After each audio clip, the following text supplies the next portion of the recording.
Voy a presentarles un material referido a la enseñanza de las ciencias naturales. Se trata de una serie de 8 videos que elaboramos con un grupo de colegas con el fin de contribuir al desarrollo curricular en el tercer ciclo de la EGB. La EGB es un proceso educativo de 9 años en el cual la escuela se compromete a brindar a los alumnos y alumnas los elementos necesarios para la formación de competencias científicas básicas, que se expresan en el logro de la alfabetización científica. Este video está estructurado en 5 partes. La primera justifica la elección del tema de este video desde su relevancia pedagógica, social y disciplinar. En la segunda se presenta un enfoque del tema seleccionado desde el punto de vista del saber experto.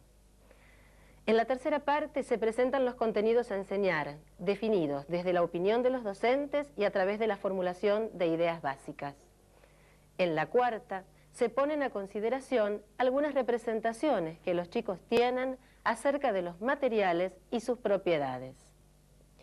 Y en la quinta se presentan propuestas para trabajar con nuestros alumnos en el aula, que esperamos les resulten de utilidad. Para este video hemos seleccionado como tema las características de los materiales. Conocer los materiales que nos rodean nos permite diferenciar unos de otros. Sabemos que el mundo está formado por una gran cantidad de materiales. Se encuentran en el aire, en el suelo, en el agua, en los seres vivos y en los objetos que utilizamos cotidianamente. Conocer propiedades de los materiales nos permite controlar los alimentos que consumimos, reconocer la presencia de contaminantes. Además, conocer las características de los materiales nos permite seleccionarlos adecuadamente para la construcción de objetos e inclusive sintetizar nuevos materiales.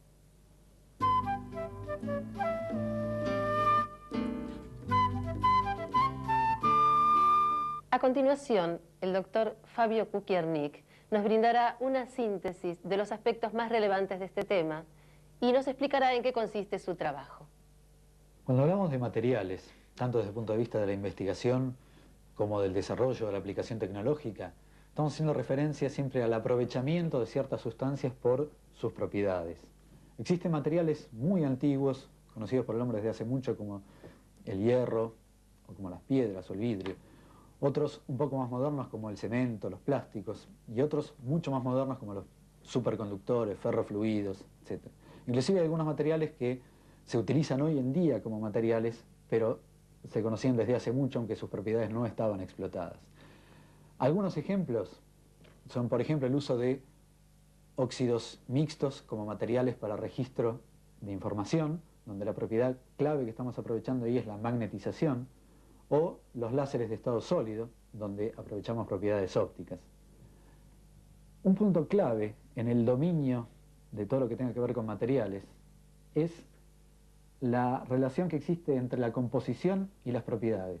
Esto quiere decir que las propiedades del material están determinadas, por un lado, por la naturaleza de las moléculas que las componen, y por otro lado, por lo que se llama la estructura supramolecular, es decir, la forma en que las moléculas se van ordenando unas respecto de otras.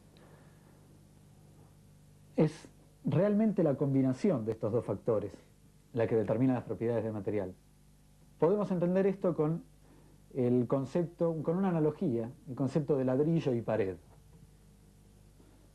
Las propiedades de una pared, por ejemplo la resistencia al impacto o la posibilidad de transmitir sonido o calor, van a depender no solamente del tipo de ladrillo involucrado, sino también de la forma en que están ubicados unos ladrillos respecto de otros. Este concepto es el que algunos investigadores tradujeron en el nombre de material molecular. Es decir, materiales cuyas propiedades dependen de las características de las moléculas que los componen, pero también de la forma en que éstas están distribuidas unas respecto de otras. Un ejemplo de esto es el vulcanizado del caucho, donde al entrecruzar las cadenas de polímero aumenta la viscosidad y la rigidez. Otro ejemplo son las perovskitas, estos materiales en los cuales los iones titanio están ligeramente desplazados respecto del centro de cada uno de estos cubos. Eso provoca un momento dipolar en cada uno de estos, pero la propiedad macroscópica, la ferroelectricidad, proviene del hecho de que todos los titanios están desplazados para el mismo lado. La aparición de este concepto de material molecular marca un punto de quiebra respecto a las tradiciones anteriores. Ya no se trata de ir probando pequeñas variaciones en el proceso de fabricación para ver qué efecto tienen sobre las propiedades, sino que ahora estas se controlan a nivel molecular. Así, la primera etapa en el proceso de obtención de materiales es la concepción del material, pero con control, como decía, a nivel molecular. Se trata de responder a preguntas del estilo: ¿qué tipo de moléculas tengo que utilizar? ¿Cómo tienen que ordenarse para obtener las propiedades que uno busca? En nuestro caso, trabajamos con cristales líquidos, que son sustancias que presentan un estado intermedio entre el sólido cristalino y el líquido. En estas fases intermedias, cristal líquido, hay un orden parcial de orientación o de posición, y eso les da a estos materiales fluidez y propiedades diferentes en esta dirección que en esta otra. Existen cristales líquidos formados por moléculas en forma de disco, no solamente moléculas alargadas. Los compuestos que nosotros utilizamos incluyen átomos metálicos, y en particular trabajamos con cobre y rutenio. La estructura de las moléculas que nosotros usamos está representada acá. Los dos iones metálicos están puenteados, están conectados por 4 grupos carboxilatos en posición ecuatorial. Y la posición que llamamos axial está ocupada por otro grupo, otro ligando, que vincula estas moléculas con las moléculas vecinas. Por trabajos previos, nosotros descubrimos que un punto clave para que estos materiales presenten fases cristal líquido es llenar en forma eficiente este espacio entre las moléculas. Y para eso elaboramos una estrategia triple. O bien utilizar carboxilatos ecuatoriales voluminosos, o bien ligandos axiales grandes, o una combinación de los dos.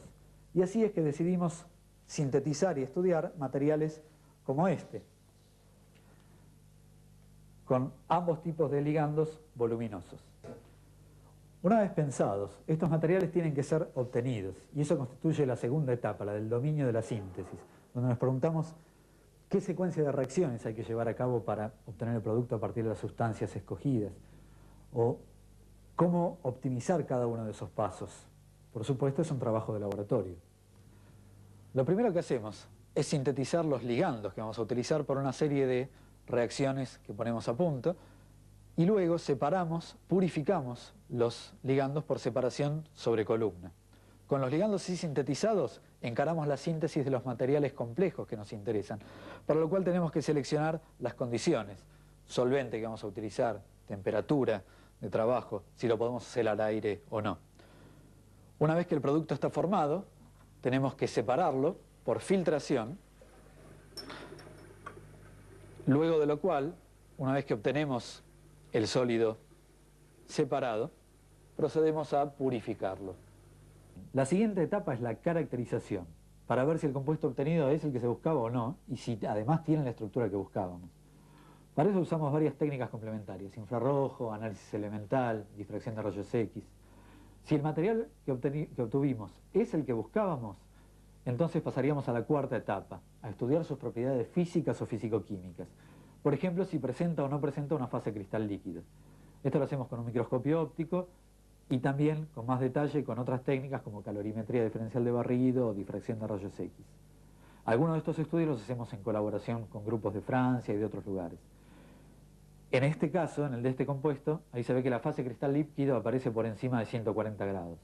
También estudiamos otras propiedades como el comportamiento magnético, la posible conductividad eléctrica, y en general se trata de ver si el compuesto presenta esas propiedades, si tienen la magnitud que esperábamos, y si no las presenta, por qué no las presenta y qué es lo que habría que modificar como para que eventualmente las presente. Igual todas estas etapas corresponden a los estadios de investigación básica, aunque también algunas pueden ser de investigación aplicada. Las etapas siguientes ya corresponden a los procesos más bien de desarrollo, a las etapas de desarrollo, y se llevan a cabo por otros grupos, otras personas en otros ámbitos. Estaría en primer lugar la exploración de la aplicabilidad tecnológica. ¿Puede producirse ese material en cantidades industriales? ¿El rendimiento económico del proceso es bueno? Luego la sexta etapa sería la de mejoras en el proceso productivo, no a nivel industrial, si se pueden buscar procesos menos contaminantes o con mejores rendimientos en cada una de las etapas. Y por último, realmente el montaje de la planta industrial de producción, ya sea instalando una fábrica nueva o adaptando una anterior o alquilando partes de plantas, etc. Todos los ejemplos que vimos nosotros respecto de cristales líquidos son justamente eso, un ejemplo de cómo se encara hoy en día la investigación y el trabajo en materiales. Existen otros campos que tienen un desarrollo impresionante, que tienen que ver con los polímeros, semiconductores, sensores, láseres y otros más. Como habrán notado, el tratamiento del tema que hizo el doctor Kukiernik no está dirigido a alumnos del tercer ciclo. Es tarea de los docentes seleccionar y organizar los contenidos a enseñar, así como delimitar su alcance. Es decir, qué es lo que esperamos y deseamos que nuestros alumnos aprendan a lo largo de este ciclo. Para esto, escucharemos opiniones de los docentes que trabajan con alumnos en este tema.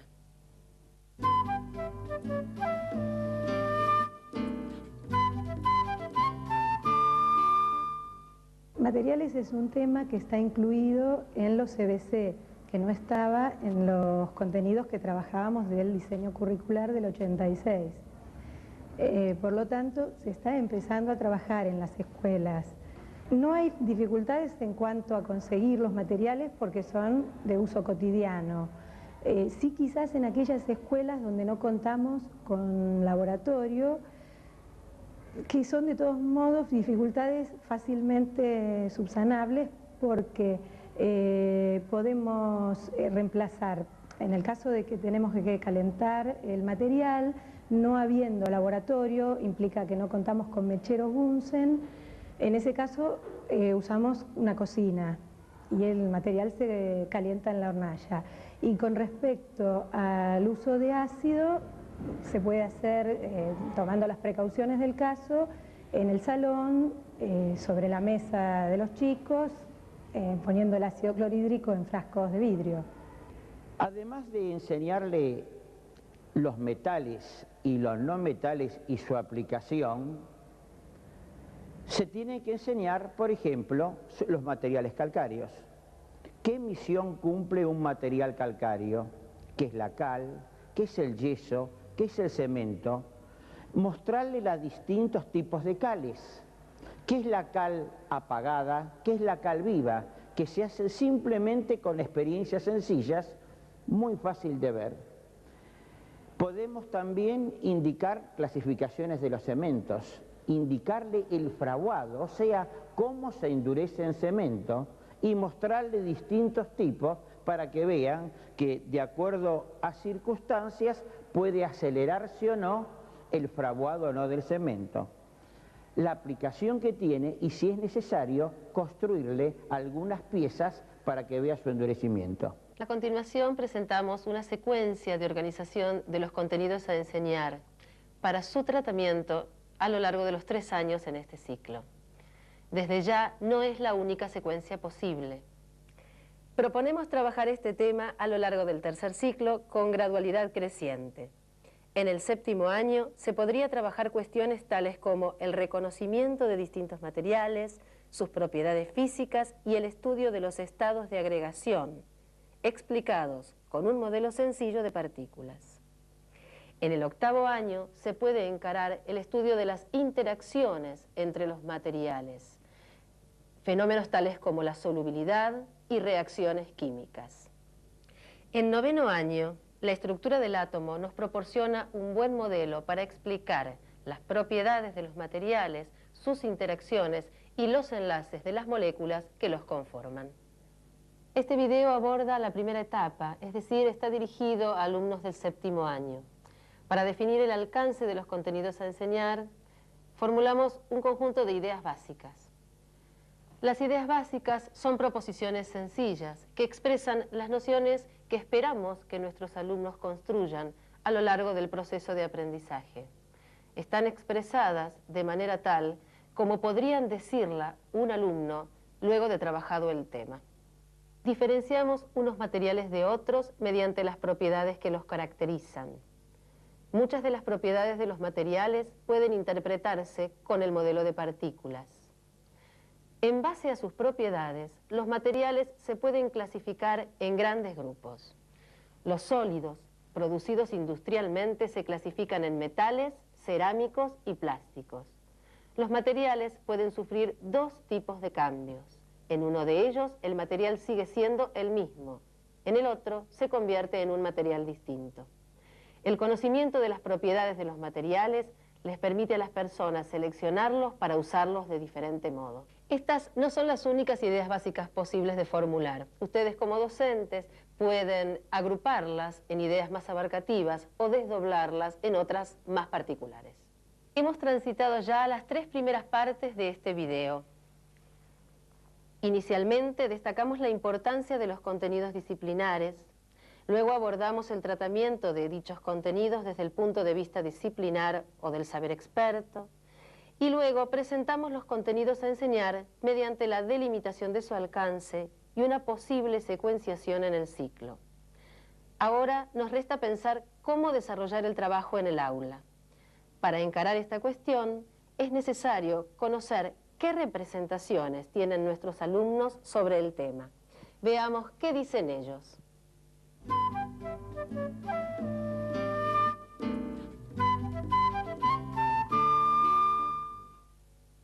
Primero, que el vidrio es transparente y más finito que el ladrillo, y que el ladrillo es más pesado. ¿De qué están hechos? La altura, el tamaño, eso. Como el balde tendría que ser que no tenga ninguna pérdida para que no se salga el agua y que no sea muy pesado el material. Por ejemplo, porque el ladrillo es muy pesado para levantar. Cuando se les pide a los chicos que mencionen materiales que ellos conocen, suelen confundir materiales con objetos. Al mismo tiempo, cuando se trata de caracterizar esos materiales, mencionan propiedades tanto de los objetos como de los materiales. Ejemplos de esto pueden ser el color y el brillo, pero al mismo tiempo el grosor, el peso, la forma, el tamaño.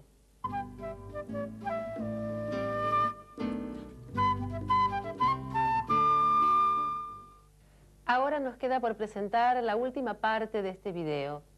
En ella se mostrará una secuencia de actividades para trabajar estas ideas básicas.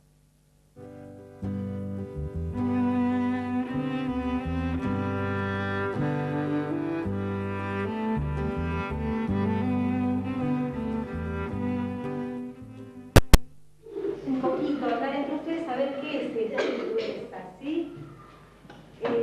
En una segunda parte vamos a ver qué pasa con esos materiales si los exponemos al calor del mechero.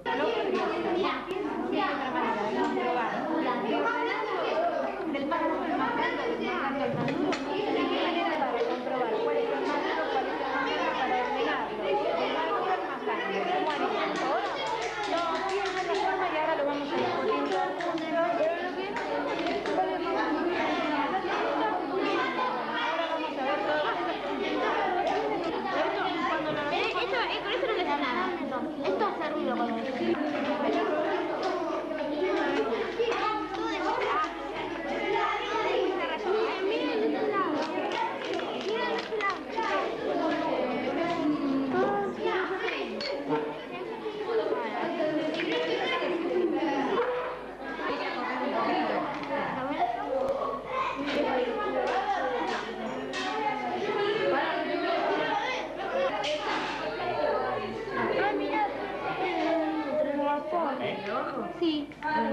¿Será el mismo?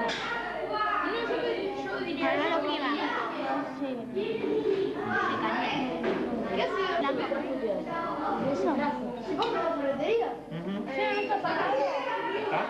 No, no. ¿Algo? eje.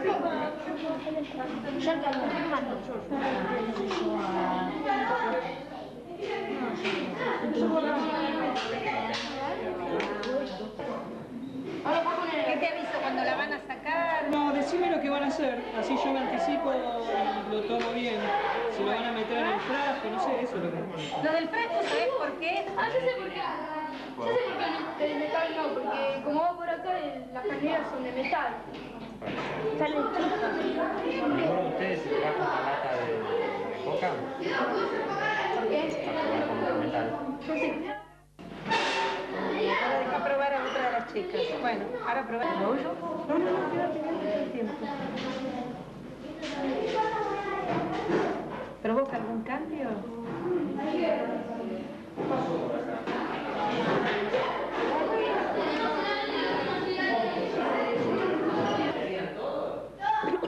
Sí.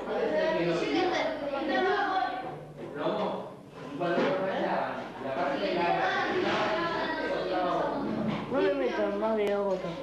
Así que tiene que ser... Y quiero que